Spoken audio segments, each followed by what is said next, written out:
This is A Line Around Your Thoughts, a podcast that centers on conversations with artists, writers, musicians, and creatives from around the Inland Northwest. I'm your host, E.J. Iannelli. Joining me today in the Roquehart Media Studio is Jim Mohr, Executive Director of the Blue Door Theater. So welcome, Jim. Thank you. I'm excited to be here. I'm always excited to be somewhere. And I had the thought, as I was doing the intro, the Blue Door Theater is known for its improv. Is it the primary or only improv game in town? I know that there are other smaller troupes, but I think it is the primary improv theater in the entire region, no? We are the primary improv theater. There's, of course, Guts at GU. There's an improv troupe actually at SFCC. And so there are some other troupes, but we are the only standalone theater.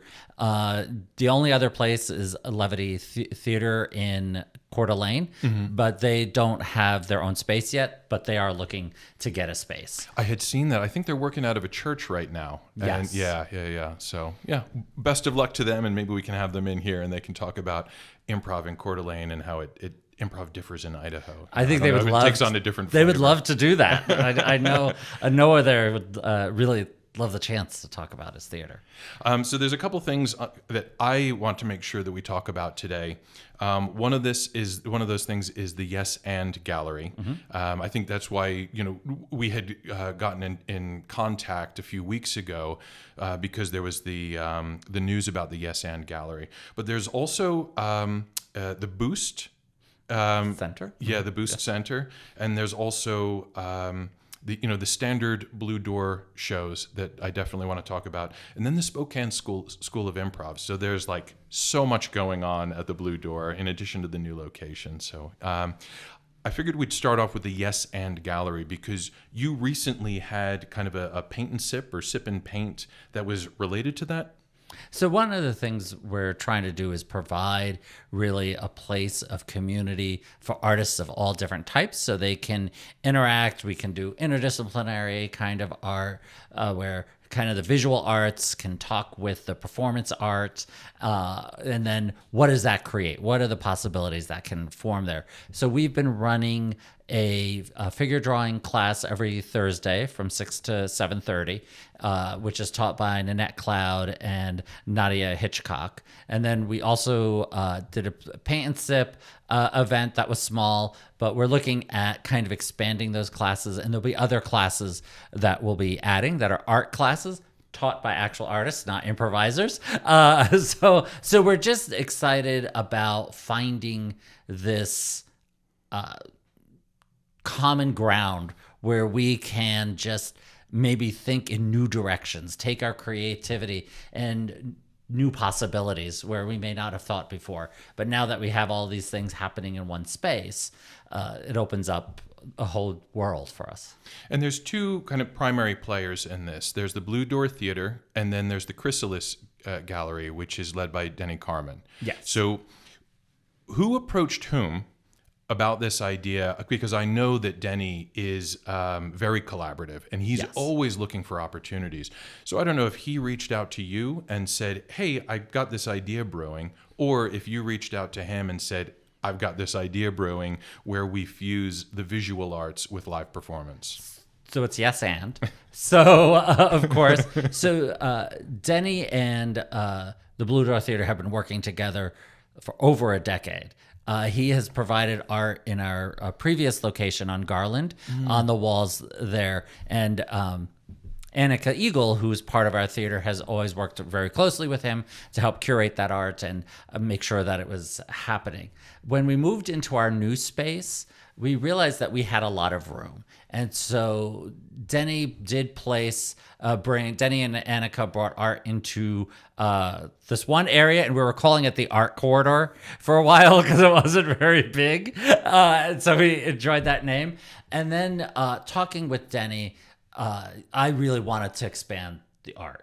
One of our big things is at the Blue Door is supporting local artists, supporting local businesses. So even if you look at, people always laugh. I say, even the beer that we buy, it's all microbrewed here in Spokane.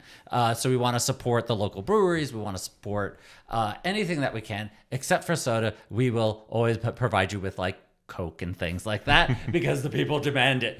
But so we try to find ways to support that. And we also felt if we did kind of expanded the gallery into more of our space, it could increase the potential for artists to sell their work, which we want to do, right? It's not just show their work. We want to try to help sell that work so artists can be making a living, making some money off of what their talent is. So we wanted to bring that together. Denny was super excited about it, saw all the different possibilities.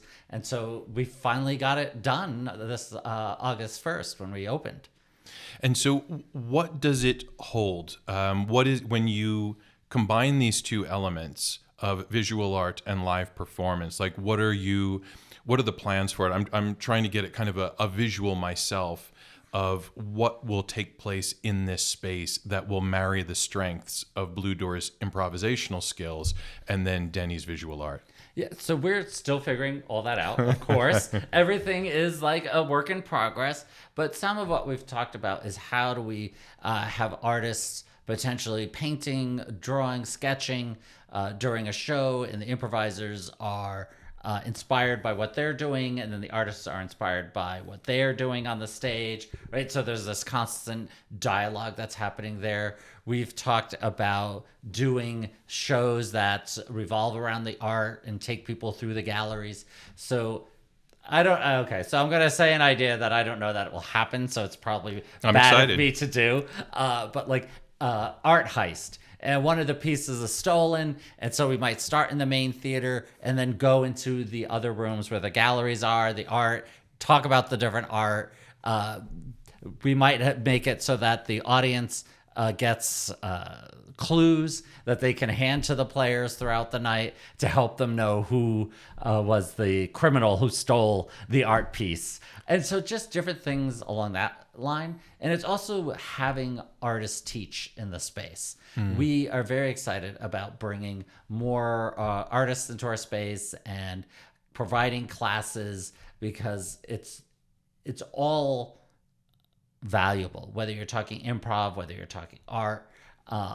We've done actually improv and poetry classes. Yeah. And I was going to ask if you envision the same thing that you do for poetry, where poetry is created in response to the improv, which then bounces off the poetry, and so visual art seems like a natural stand-in for poetry in that regard. Yes, I think we would love to do that, and so we're slowly moving into that direction. Also, basically, the world is filled with possibilities, and we're looking at what we can do realistically right now and what we may do in the future. So, and you've got a couple of events or workshops planned for the Yes and Gallery space. And, before we get into those, I just kind of want to rewind a little bit and maybe talk about this phrase, yes and, which is so integral to improv.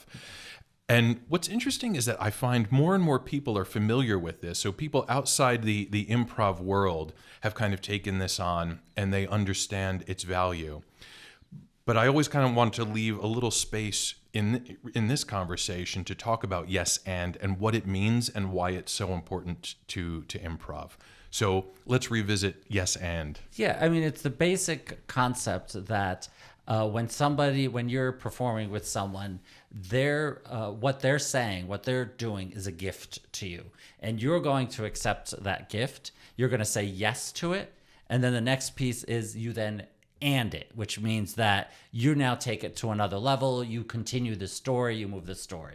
So I usually will say something like, if I were to say, oh, I love being married to you, and then your response to me was, well, who are you? I don't even know who you are, right? It doesn't allow the story to go anywhere. It creates confusion, right?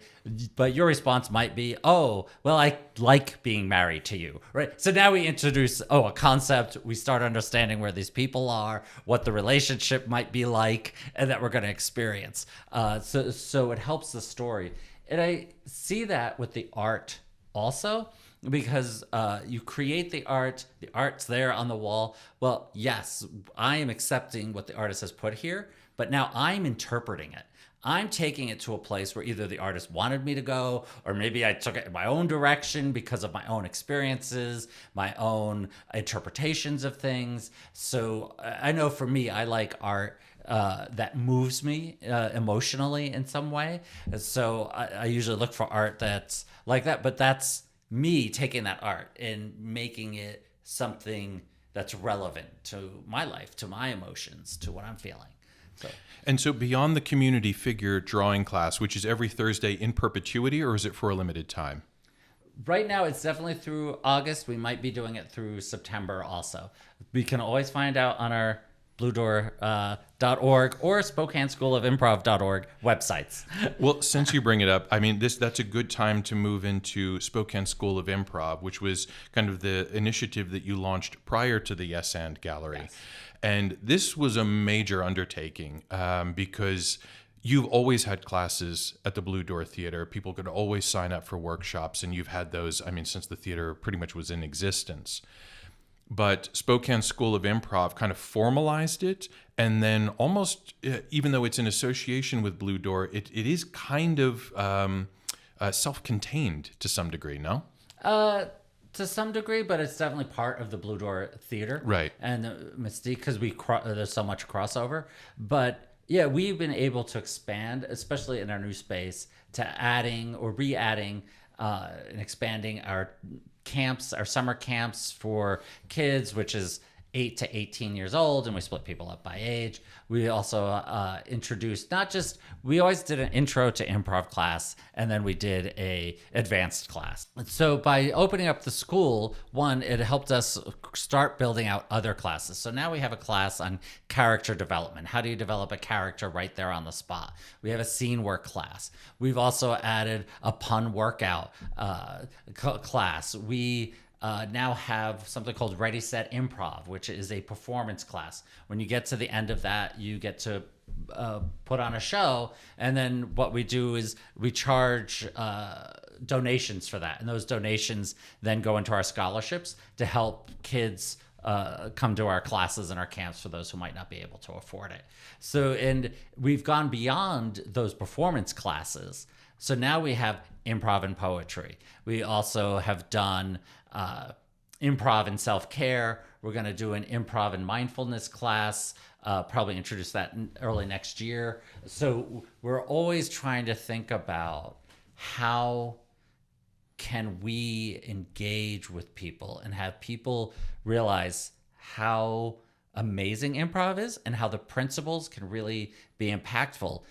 And before, when you said people seem to be learning yes and, one, there have been more improv shows on TV, but also more and more, I would say, organizational development specialists are learning the power of yes and, how that can impact a business by bringing that approach in with your teams. And we could talk more about that when we talk about the Boost Center for Organizational Excellence. So yes, the school has been a really great success. And along with that, though, we're also partnering with other theaters now. So we are partnering with the Spokane Playwrights Lab, and they are doing a class with us. Scott Dowdy, he's teaching one of our playwriting classes coming up in September. And then we also have worked with David Bullis, who did acting classes with us. So we're also expanding into spaces where we hear people want these kind of classes, but they're not finding them for adults, or people want to teach certain things. So we try to create that space through the school. Yeah, and I had seen that playwriting class that you do. So it's from spark to structure. And so I understand, I can make that connection, like where does improv fit in here? And then I think, of course, spontaneity factors into the creative process. But I know that we talked about this when the Spokane School of Improv became a thing, and I did an Inlander article on it. And one of the things that I was intrigued by, and one of the things we talked about, was improv and self-care. And that's one of the things where I think the connection isn't immediately apparent. Like people say, well, how does this, spontaneity and thinking on your feet and the yes and, how on earth does that tie into self-care? So, I'd really like to kind of tuck into that and tease out how improv relates to these things like self-care and, some of the leadership studies that you've also talked about. Yeah, I think when you talk about self-care, people often don't realize when they go through improv, they will build their confidence. They learn how to become more self-aware of why do they make certain choices. Even when you're just doing something with another person, well, why did you make that choice, right? Is that based on something that's happening? It also opens up to people, oh, there are many different ways I could respond to something, to an issue. So, and we get a lot of that from people, a lot of feedback, from people about our intro class doing that, where people come in and say, I wasn't going to come in. I'm so introverted. I didn't, but I did. And oh my God, I've been transformed. And we get a lot of stories of transformation. And those classes aren't even specific. Like our intro class isn't necessarily designed to transform your life. I'll say that. But it's people learn that they're good enough. They learn that their ideas can be accepted because the whole premise of improv is I accept you, and I'm accepting what you're giving. And it's amazing how many people don't have that experience in their life where their ideas are accepted and built upon, and where people genuinely have joy in sharing this experience with them. So to us, it's kind of natural that it would fit in with self-care because you can go through those exercises. You can go through learning about yourself and how to just really appreciate your own gifts, I would say. And, that ties into the organizational leadership. So that's the Boost Center. So that's this additional component that really focuses kind of on the corporate sector. And this ties into the hat. And, you manage, there is some overlap, but I've always been intrigued by how you manage to kind of keep these separate. And people who maybe see you in these different walks of life would say, no, there's way more bleed than you would think. But your Spokane College's persona as someone on the administrative and executive team there, and then your role as the Blue Door, you kind of keep these two worlds separate, but there is some overlap because you do encourage improvisational skills in the organizational leadership and in the corporate sector and in the academic sector. Are the same thing like, I think the understanding your own decisions, that to me, the parallel between that and being a good leader is immediately apparent. Talk about some other things that might factor into leadership skills that can be derived from improv. Love to. I love talking about leadership. It's, my degree's in leadership studies too. It's one of my favorite topics. But I think what it is that the principles of improv can help improve your leadership and how you lead. One thing it does is it helps you to be more open to other people and to other ideas. Now, there's always someone who'll raise their hand and be like, call on me. You can't say yes to every idea. You're right. You can't. You cannot do that. But what you can do is create a space where people feel comfortable and good sharing their ideas, because you don't know if the ideas people in your organization have are good or absolutely terrible, or maybe they're decent, but with some extra work where people are collaborating, it becomes a great idea. I always tell people I have tons of ideas, a lot of them bad, some mediocre, and a few good ones. But I've had people take mediocre ideas of mine and really make them something. And they're like, oh, you're so brilliant. I was like, I wasn't brilliant. You you took this little idea I had and blew it up. And I love that. And so we also look at communication, because improv also teaches you have to be in the moment. You have to stay in the moment. Because if you're on a stage and I'm interacting with you and you're talking and I'm thinking about my laundry, that I have to do after the show, I don't know how to respond to you anymore. I don't know how to move the story forward because I'm like, wait, did you just say you were a werewolf? Or did you say you were picking something up at the cleaners? Like, I'm lost. And that can harm a show. So this teaches you how to stay present, how to fully listen and engage and ask questions. And so when you think about leadership and good communication, we talk about that as well. We can look at team building, which is the most obvious and what most people think about improv for organizations. Can you build a team? Yes, we can help with team building and have fun and get people to kind of enjoy themselves. And we also can look at risk taking. Mm-hmm. The way I think of improv is you are surrounded by people who are there to support you. And so you can take a risk and know that the people around you are going to catch you if something goes wrong. And they're going to still make you look good and you'll still look good.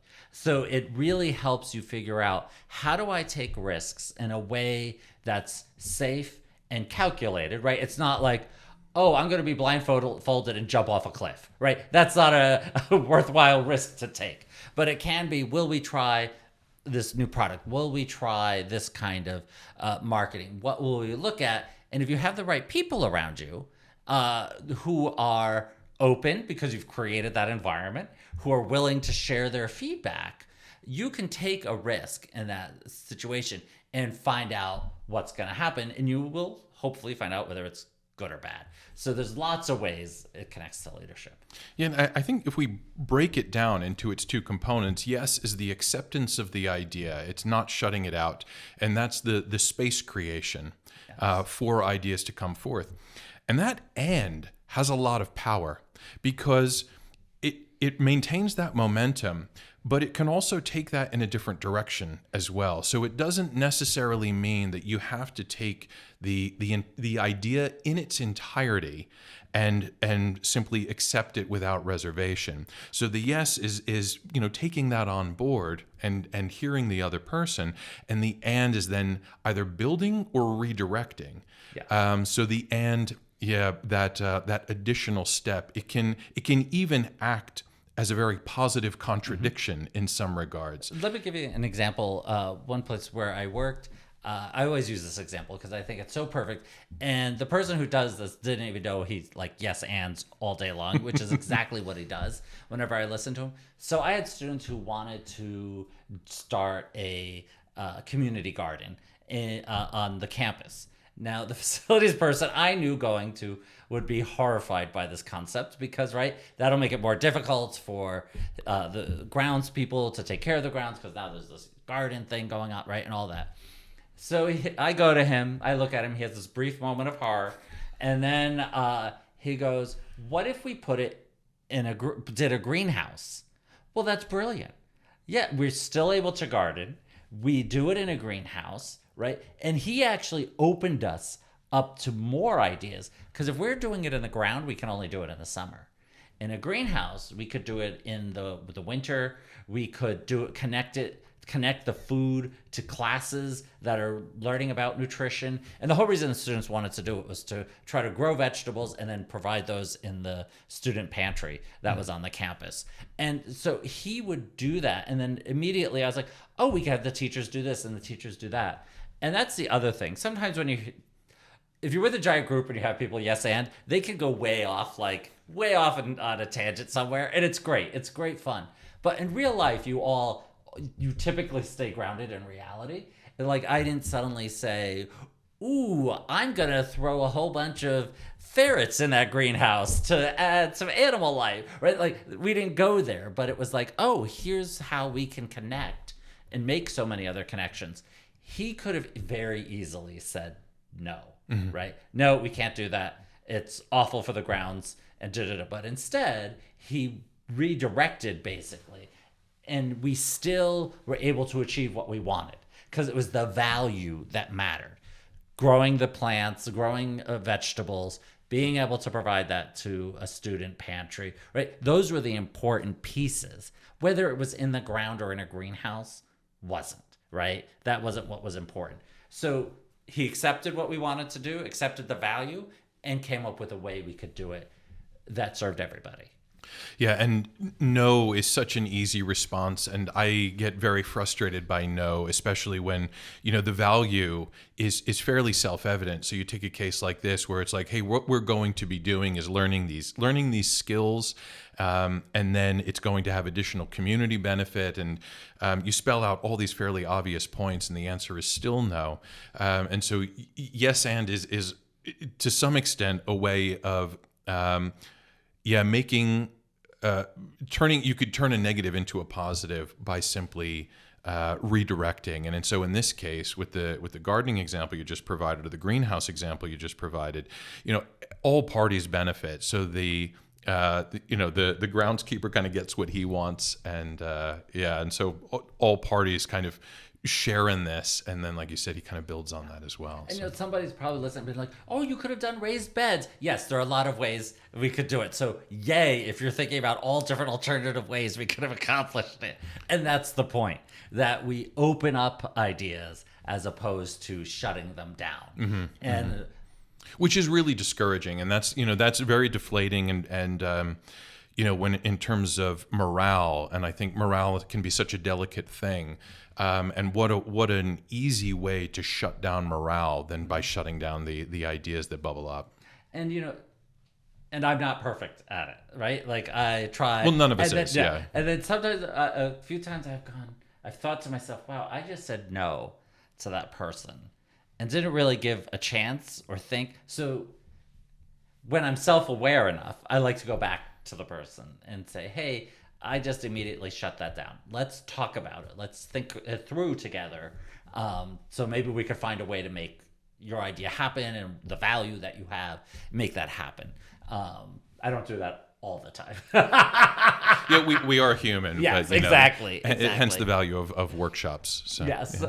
and I find that my staff typically really appreciate when I come back to them and say, I don't think I lived up to my value here, or this wasn't my intention, and I feel like that happened, so I want to honor the impact that it had on you potentially.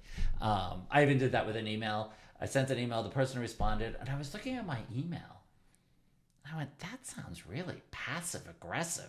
Like, it wasn't meant to be, but as I was reading it again, I was like, and her response was fine. Like, it wasn't anything in her response. So I responded back. I said, I just want to say, I'm concerned my email was passive aggressive. And I want to apologize to you for that if it came across that way. She was like, no, it was fine. It was good. And then we talked about it. But it was just funny because I looked at it and I go, wow, I should have written that much better.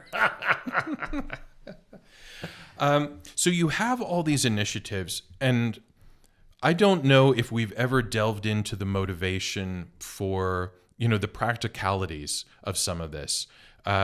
You've got a big space to support.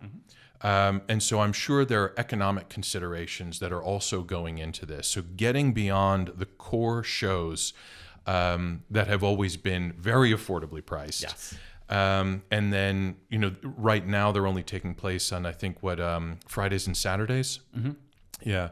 So getting beyond those core shows, were there economic considerations as you started branching this out, knowing that maybe there's some deeper pockets in the corporate sector?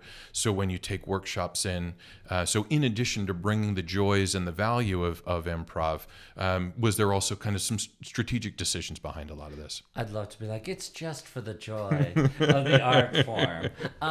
No, some of it is very strategic when we think about the Booth Center for Organizational Excellence. However, like I said, my background is in leadership, so I'm very passionate about this topic. And I actually think we add value into this space of corporate, nonprofit, government education, because you're going to get something very different from another types of entity or trainer or educator, right, than what we will deliver. So there is the piece of, yes, it's another avenue for income, right? I mean, we're a nonprofit, but we also still have to pay our bills. Yeah. That doesn't mean you get a free ride on with the electricity bills. Yeah, exactly. I mean, I wish. That would be fabulous, right? So all of it is designed with some of that in mind, but it's also designed with, how do we expand our art form? How do we bring this art form to more people and help them see it in more spaces. Because I do believe it's very powerful, and I think it's very strong. It's influenced my leadership. I've had people, after I've taught them about improv and connected it to leadership, come back to me and say, this has changed how I think about how I lead. Some people have even said, oh, this is changing how I parent. Now, I will tell you this. I am not a parent. I am not teaching people how to parent their children. I just want to be clear on that. But something resonates with them, and they go, I see how I could use this in this other situation that I would never talk about. I would never feel comfortable talking about. I mean, I'm a great parent in my head, right? Like, all the children listen to me. Everybody is. I know. All the children listen to me, do what I say. It's very la la la. But I know the reality. Yeah, but the same comments that I made about morale in the corporate or nonprofit environment or the office environment are also applicable in the family structure as well. If you're bringing ideas to mom and dad and they are rejecting them out of hand, that can be very discouraging. So the yes and practice. It certainly comes in handy in all walks of life. And again, this is why you're offering the workshops and such a variety of workshops as well. Yeah. I'd like to hear more about some of those anecdotes. You had mentioned that people came away with a renewed sense of self-confidence, and so I really like hearing those transformative anecdotes when people say, I came into this class and kind of walked out a different person. So can you think of anybody, even somebody maybe who joined the troupe, who wasn't really who didn't see themselves as an ideal candidate for improv, and yet suddenly ended up performing on stage? I have to tell you, a lot of our performers will tell you they are introverts. And one of the things I always hear is, oh, introverts can't do this. Introverts can't do that. Or, oh, you're going to do an improv exercise with people. Well, introverts can't. Sure they can. Because one, I'm not actually telling anyone I'm doing improv exercises. People don't realize it. You don't go in and say, we're doing improv, because that freaks people out. But you say, we're going to do this great activity, and people do it. And then suddenly you're like, you've just done improv, right? So even our players talk about how improv has transformed their lives in many ways and has helped them be better in social situations and be able to engage with people on different levels. So we have them, we have people, we have her story, Becky's story on our website. I think we still have it on our website. No, it is there, yeah. Okay. Yeah, she wrote a whole letter, which is amazing, right? And that was from our intro class. Like, this intro class changed her class. And she was volunteering with us. She actually still has a daughter in our classes, so she's very connected to us. So I think people will have very different experiences with it, right? Some people might go through and be like, whatever, but other people may be changed a bit. Other individuals maybe feel like their whole life has been transformed in some way. We also have this great community that has developed among our students who are in our classes. They'll come to shows together. They take classes together now. They kind of push us to do a little more. So we have fun with that. We did a barbecue a few weekends ago for our students because we love that they're part of our community. Yeah, I remember I took a workshop, as part of a sort of article backgrounding, and so I was participating in that. And I remember even when I was experiencing, I thought, I had this moment of self-awareness where I thought, I didn't realize that I would be capable of this, because I see myself as very much as of an introvert. I'm much better in one-on-one or one-on-two scenarios in smaller groups. And so to be sitting there with a group of people, even though they were people from the workshop that, I was relatively familiar with, didn't think that this could come out of me. And yet it did. So I can attest to it as well. See, so, yeah. You're one of our stories too. Look at that. I'm going to switch a little bit because, so you said earlier that we do shows every Friday and Saturday, which is true at 7:30. However, we're also beginning to have other shows joining us. So, for example, we have the comedy show For You that Wilma Dargan puts on. is now being done at the Blue Door Theater on the 4 Thursdays of the month.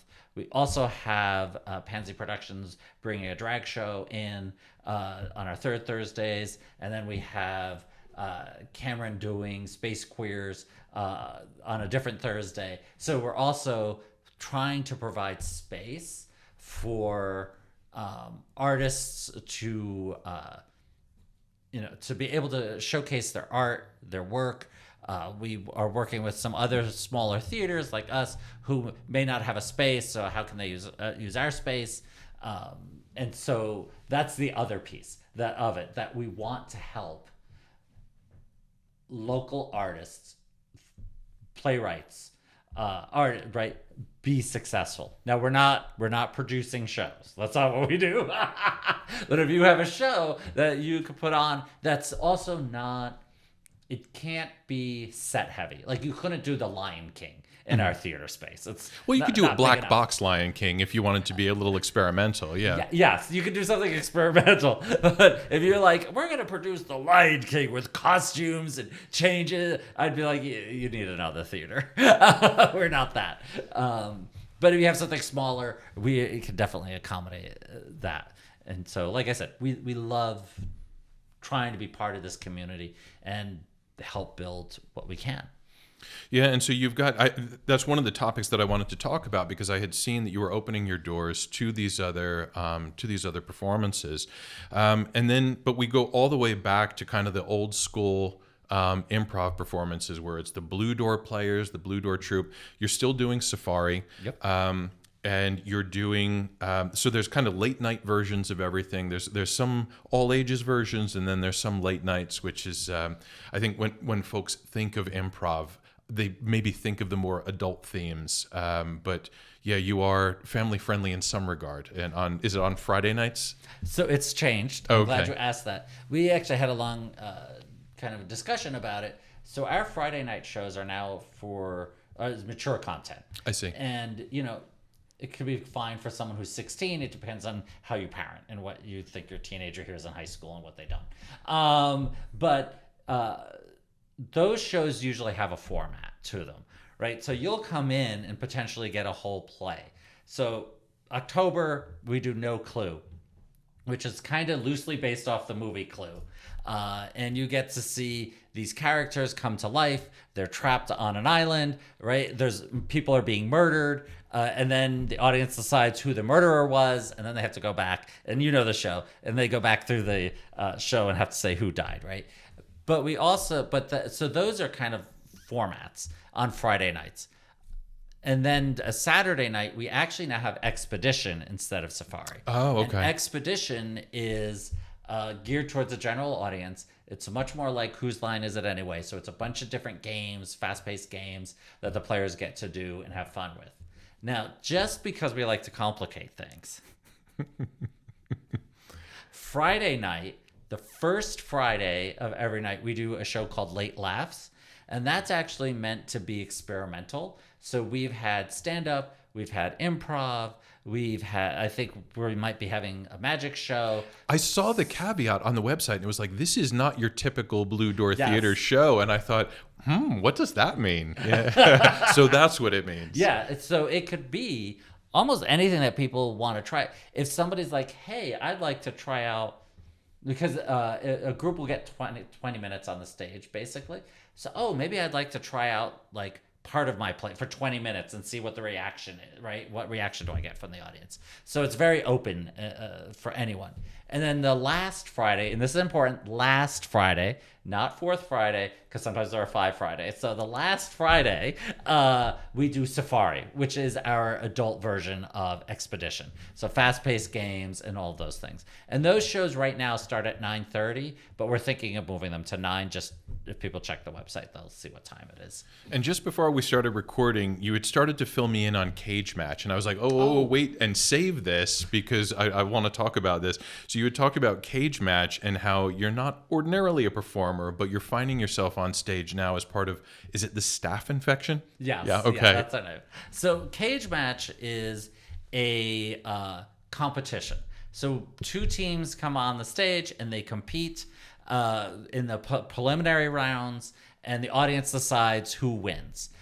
Really, what you want to try to do, if you can, is stack the audience, and then you win. So long as your friends vote for you. We have had cases where friends didn't vote for the team they came in with. And it's fun. It's outrageous, and the teams can do whatever they want to do in terms of their show and their improv to try to win. Well, I shouldn't say whatever they want to do. You can't get naked on our stage, but close to anything. And so the front staff, we got together and, well, we actually did a late laughs initially. It was supposed to be a one-off. We called it staff infection. And we're like, let's just see what we can do. It'll be fun. We'll have a good time. And we had a blast. People seemed to like it. People told us they liked the show. So we said, let's do a team in cage match. So now we won the preliminary round that we were in. So now this Friday, well, I don't know when this airs. So Friday, August, whatever it is, 15th, 14th, I don't know. We're performing again in the semifinals. And we're going against two extremely experienced, well, we went against two extremely experienced improvisers before. Two more extremely experienced improvisers. And we'll see. Our whole intention is to have fun. And we called it staff infection just because it's, a fun play on words since we're staff and all that kind of stuff. So I mean, it also attests to the fact that you don't necessarily need to be steeped in improv training to do improv. I mean, you're kind of the living example of anybody can do this, even staff. So. Even staff. Even staff. Now, I will say this. A number of our staff have done classes. What I tell people is I use improv as a tool. So I kind of understand the premises behind it. Because I won't teach you how to do improv. That's not what I do.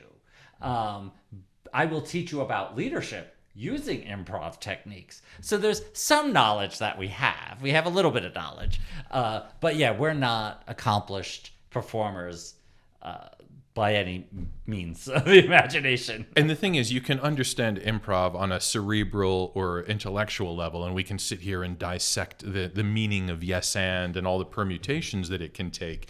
But it's another thing to actually channel improv. So yeah, it's the knowing and the doing that it can be. Yes, which can be very different. And we've discovered we can do a little. The staff can do some. I know for me, I would not do it regularly, but it is fun to do it. And then you had mentioned No Clue coming up in October, and then after that, there's a holiday show. I think it's Family Dinner. Yes. Okay, and that was that also something that you did last November, and you're reprising it this year? So last year was a unique year for us because we actually weren't open from July through December. So we that's were right. performing at different locations in the city, so we didn't really do our formats because it was harder to have the format fit certain spaces, like being in a bar or a restaurant or something. So we kind of kept it simple to the improv games. But we have done that show before. Sometimes we bring them back. Our holiday one we've done because people seem to really enjoy those. So we like to bring back, typically every year we'll bring back some shows that have been audience hits, and then we'll introduce new concepts in the year. So that's always fun. And in September, oh dear, I should have looked it up. I think it's our genre roulette show. That sounds about right, yeah. And you will pick a genre, and they will then do performances based on those genres picked by the audience, and we just won't know what genres we have to do. So it could be noir, film noir, western, spaghetti western. It could be anything. So yeah, leaving it up to chance is very much in the improv spirit. Absolutely. And so finally, we've talked about the programming and all the various initiatives that you've got going on, but the new space. You moved from the longtime location in a very iconic location in the Garland district, and then you moved downtown to another Milk Bottle, but it is still downtown. It's maybe a different atmosphere, and also a space that offers a lot more space and a lot more possibility. how are you settling in there? Like, do you feel like Blue Door kind of 3.0 has kind of found its footing in this new location? That's a great question. I think we are still growing into it. We're still figuring out all the things that all the possibilities of this space. Like for example, let's expand our art selection here and have it go through more of the building, so we can be supportive there. We can have different people doing shows in our space.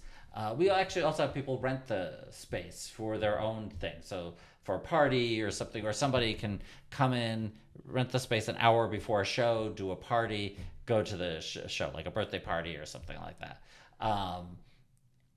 And so we're growing into it. We're learning, because we went from 2,500 square feet to 7,000 square feet. So a pretty big jump in space. And we're just loving being able to figure out what we do. Yeah, and I would assume that, there are certain possibilities that are immediately apparent, and then there are other things that are apparent once you become settled and say, like, for example, with the Yes and Gallery, but also parties. I don't recall them being a possibility at the old space because it was so limited.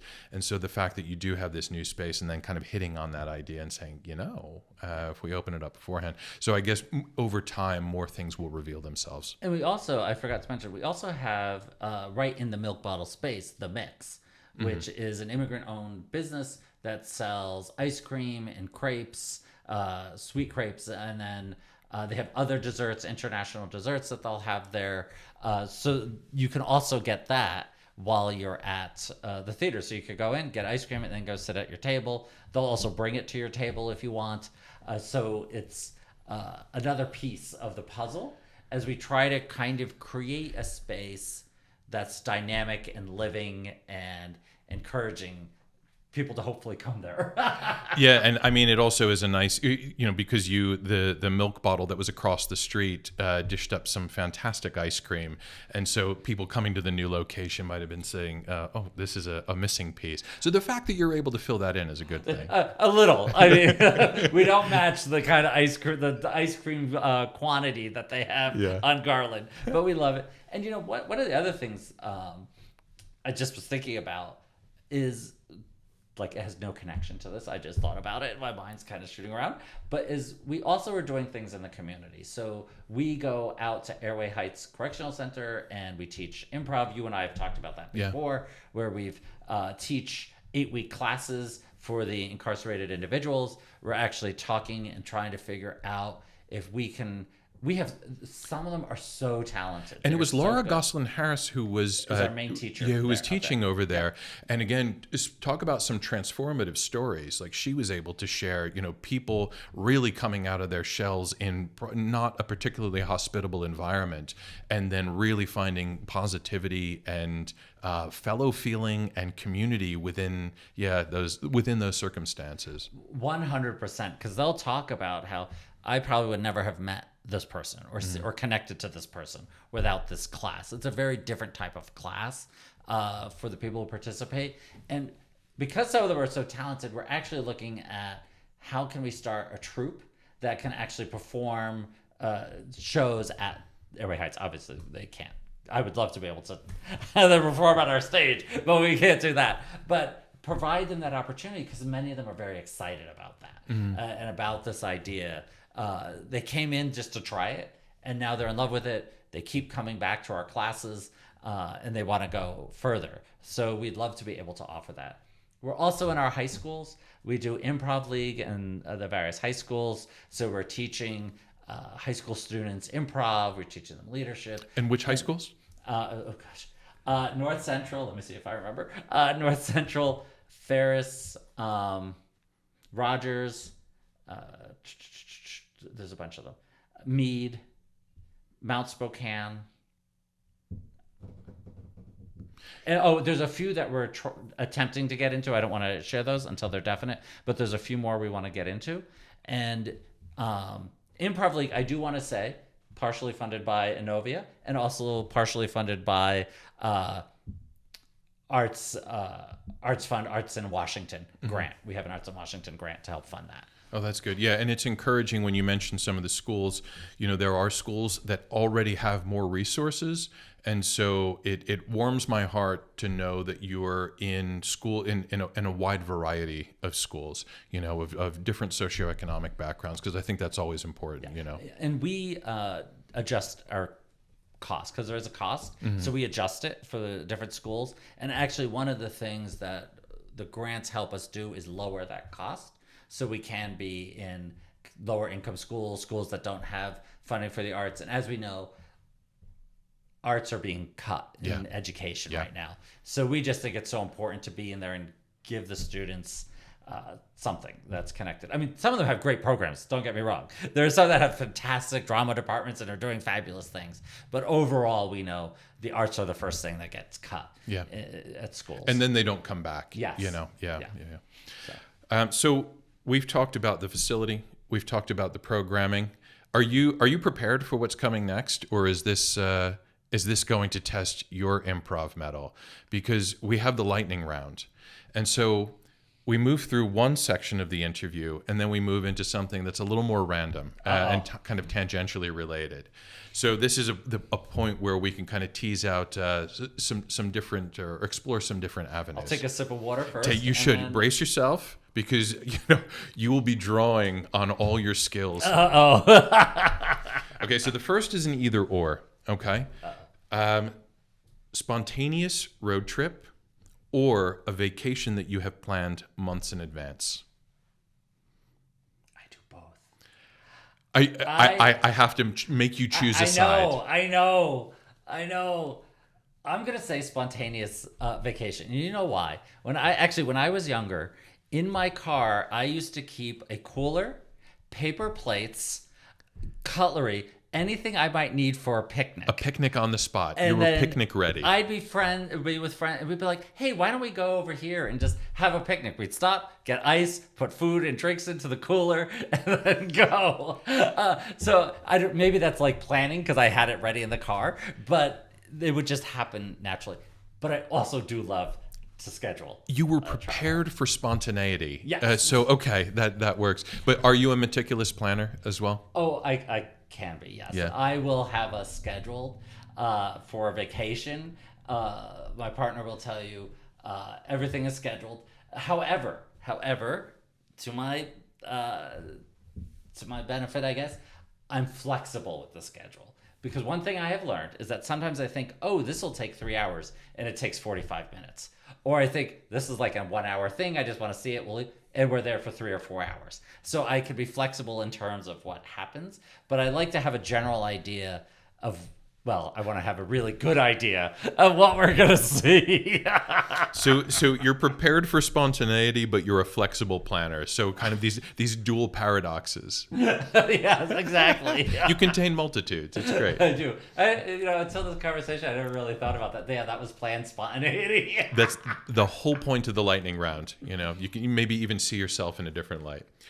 Second question: a recent trend that evokes a strong reaction in you. And so this can be a cultural trend, it could be something technological, it could be a political trend. And when I say strong emotion, something that really animates you positively or fills you with revulsion. So I'm kind of keeping it open there, but I want to know a trend that really evokes a strong reaction in you. I think there's a trend, despite everything that's happening politically. I think the trend for people claiming their space and wanting to be seen for who they are is a really powerful thing. So we have people who are saying, I don't fit into the gender binary. I don't fit into X, whatever you think that is. I don't fit into the stereotype you're giving me. We're seeing people claiming their mental health issues and be willing to talk about that and how they go to therapy, because we're all human beings. We're so different. We all have our different issues and things. And I think it's fantastic when we can talk about those things and be honest with each other and be vulnerable. Again, that whole let's accept each other and be where we are. Now, unfortunately, the thing that pisses me off is the other side, because politically there's an attempt to destroy that. Yeah. And I think that's unfortunate. Well, I think it's more than unfortunate. I think it's vile and evil. But well, there's the strong reaction. yes, exactly. So I had two strong reactions, both around the same issue. So one fills you with joy, and the other with pure rage. That is a good way to look at it. Again, another paradox. So there we go. I mean, we're teasing. I guess that's my whole life. We're teasing out a theme here. But by the way, I don't like binaries generally, so either or is driving me crazy.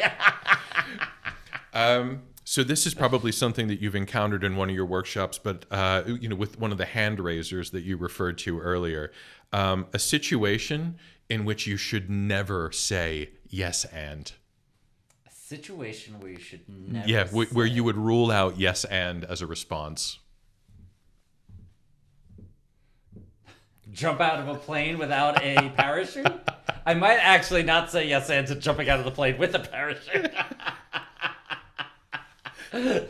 Or maybe eating certain kinds of food. And that's where and becomes the redirection, right? Yeah, exactly. I'll accept your idea, but I won't necessarily carry it out. Yes, I'm not going to eat that caviar. Thank you very much. Though I will admit, nobody has ever offered me caviar. Yeah, those are the high rollers. Yeah, I exactly. don't think you're there yet. No. Chance would be a fine thing. And then finally, your favorite scene from a movie. Oh my God. Yeah, and I want you to pick just one. Oh my God, favorite scene from a movie. Okay, this is so lame. It's so lame. Do you remember the comedy In and Out? It was a right. Kevin Kline. Yeah. And he the scene where Arnold Schwarzenegger is just the voice on the tape trying to make him be manly. It is, I don't remember the exact phrasing, but it's like, "Are you a teapot?" And he's like standing like, like I still love that. Like I said, probably nobody even remembers. But I always thought that was funny. And that's something, a bit like an earworm song will do. Does that kind of play in your head every once in a while at random times? I was like, "Are you a teapot?" I'm like, "I'm not a teapot." Well, you're going to have to work that into your next improv show and just kind of do it as a little Easter egg for anybody who is listening. Exactly. I love it.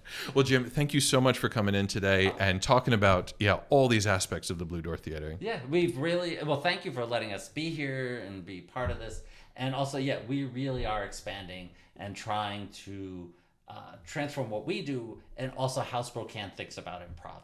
That it's comedy on stage, but it's also all these other things. Well, I think you mean yes, it's comedy on stage, and it's so much more. There we go. Yes, exactly. Thank you.